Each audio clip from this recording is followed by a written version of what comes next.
Good morning, students. Welcome to the SP Smart Hybrid Schooling System. Students, as you know कि हमने accounts का chapter number 3 start किया था, that is partnership accounts third, जिसको हम कहते हैं रिकॉन्स्टिट्यूशन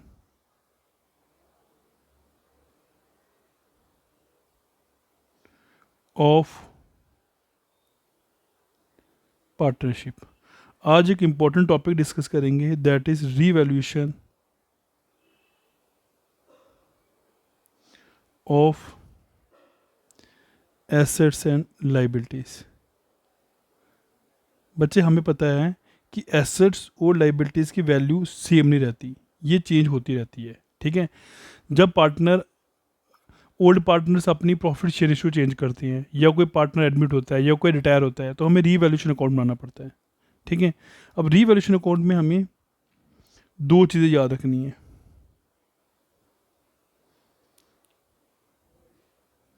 फर्स्ट, कि हमें फिगर्स ऑल्टर करनी है कि नहीं करनी है. ठीक है. When figures of assets and liabilities are altered. Alter मतलब चेंज करना. तो इस केस में हमें रीवैल्यूएशन अकाउंट बनाना पड़ता है.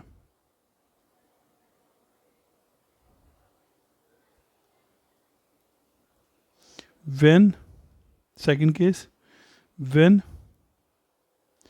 Figures of assets and liabilities are not alter. अगर पार्टनर कहते हैं कि ऑल्टर नहीं करनी है, ठीक है बच्चे, तो हमें एक एडजस्टमेंट एंट्री पास करनी पड़ती है.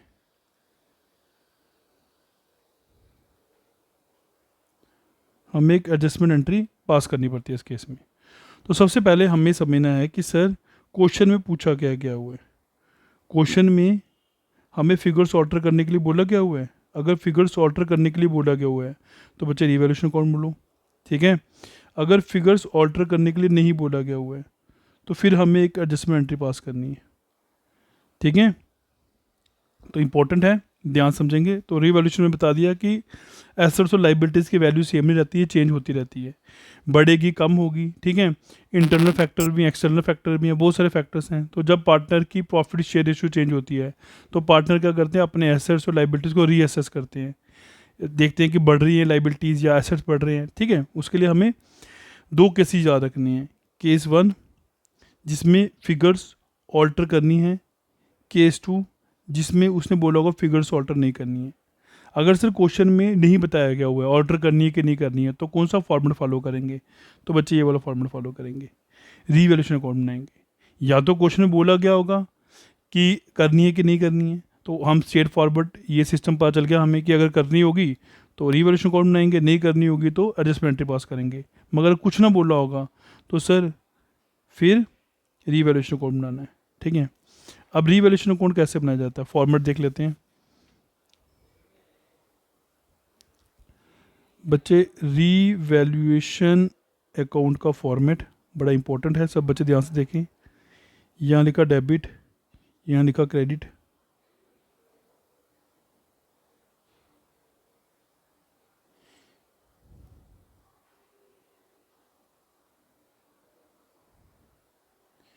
यहाँ लिखा पर्टिकुलर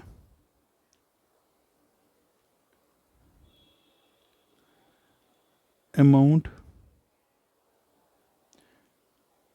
पर्टिकुलर्स अमाउंट.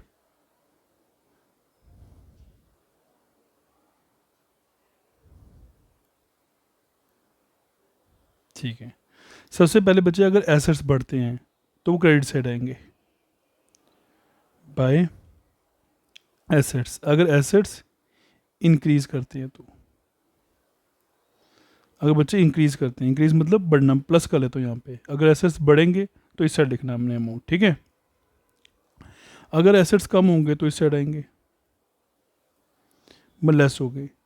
अगर एसेट डिक्रीज होगी, वैल्यू एसेट्स की डिक्रीज होगी तो बच्चे यहाँ आएंगे, अगर इंक्रीज होगी तो बच्चे क्रेडिट साइड आएंगे।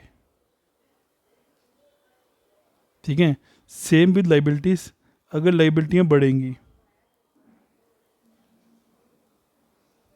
तो इस साइड आएंगी, मतलब अगर इंक्रीज होंगी तो इस साइड आएंगी, और अगर लाइबिलिटीज डिक्रीज होंगी तो इस साइड आएंगी, मतलब क्रेडिट साइड आएंगी। लाइबिलिटीज अगर लेस होगी, कम होगी, मैं यहाँ लिखे तो लेस माइनस, मतलब डिक्रीज होगी, तो बच्चे क्रेडिट साइड आएगी, डिक्रीज होगी तो। ठीक है, याद रखना, ये एसेट डिक्रीज होंगे, यहाँ एसेट्स बढ़ेंगे, यहाँ लाइबिलिटीज इंक्रीज होंगी, यहाँ लाइबिलिटीज डिक्रीज होंगी।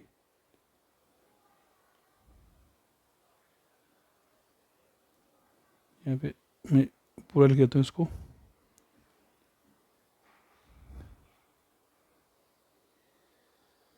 इंक्रीज।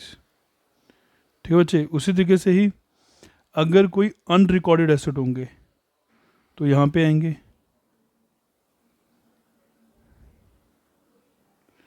अगर कोई एसेट्स होंगे अनरिकॉर्डेड तो बच्चे क्रेडिट साइड आएंगे, और अगर कोई लाइबिलिटियाँ होंगी अनरिकॉर्डेड तो वो डेबिट साइड आएंगी।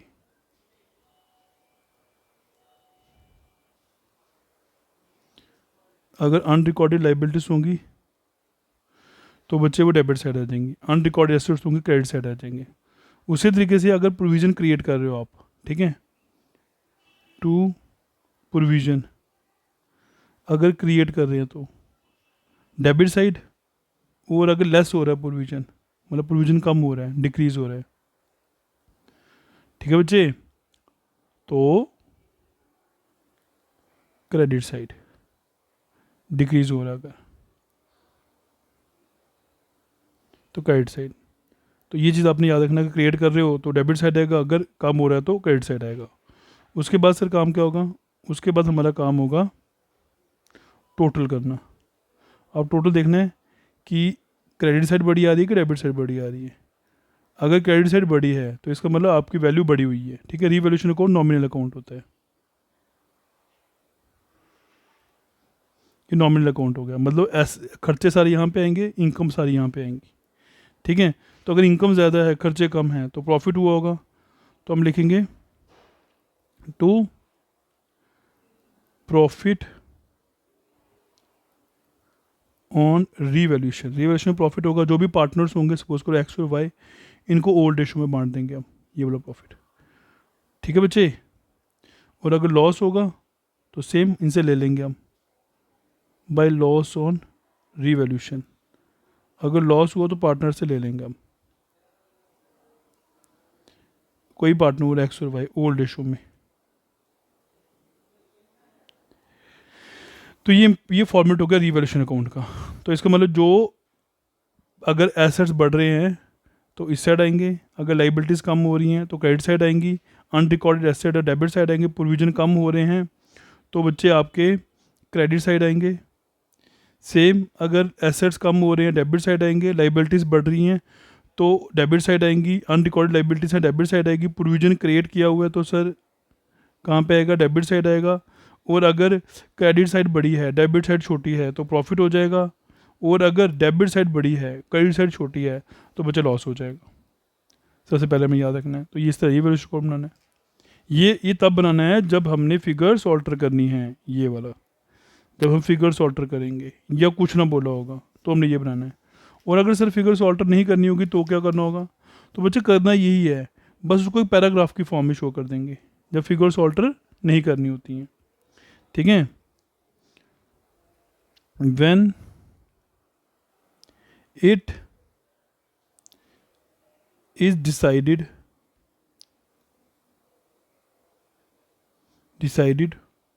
not to alter, when it is decided not to alter the figures of assets and liabilities,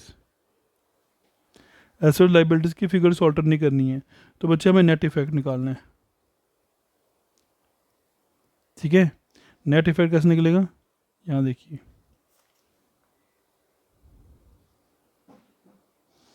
यहाँ लिखता हूँ पर्टिकुलर, यहाँ पे अमाउंट, ठीक है बच्चे, या कुछ ना लिखो यहाँ पे तभी चलेगा, ठीक है। तो अगर आपके एसेट्स इंक्रीज हो रहे हैं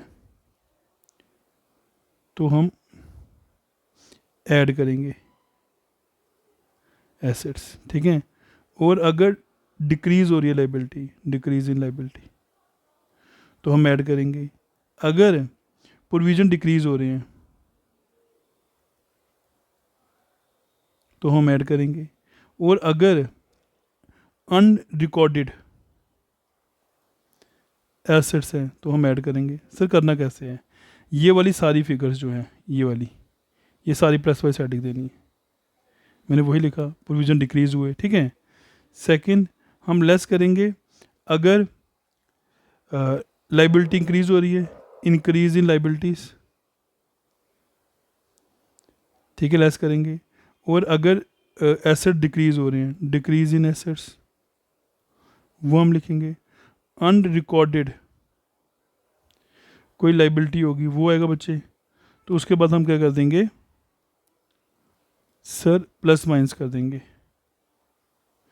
देखेंगे कि प्रॉफिट हो रहा है कि लॉस हो रहा है, ठीक है बच्चे। यहाँ पे अमाउंट आ जाएगा।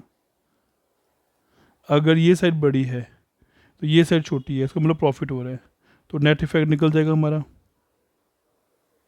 तो अगर प्रॉफिट हो गया तो जनरल एंट्री हम लिख देंगे। अगर गेन हुआ तो हमारी एंट्री होगी gaining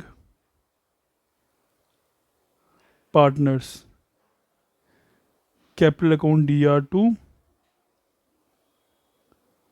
sacrificing partners capital account. बच्चे अगर ये गेन हुआ तो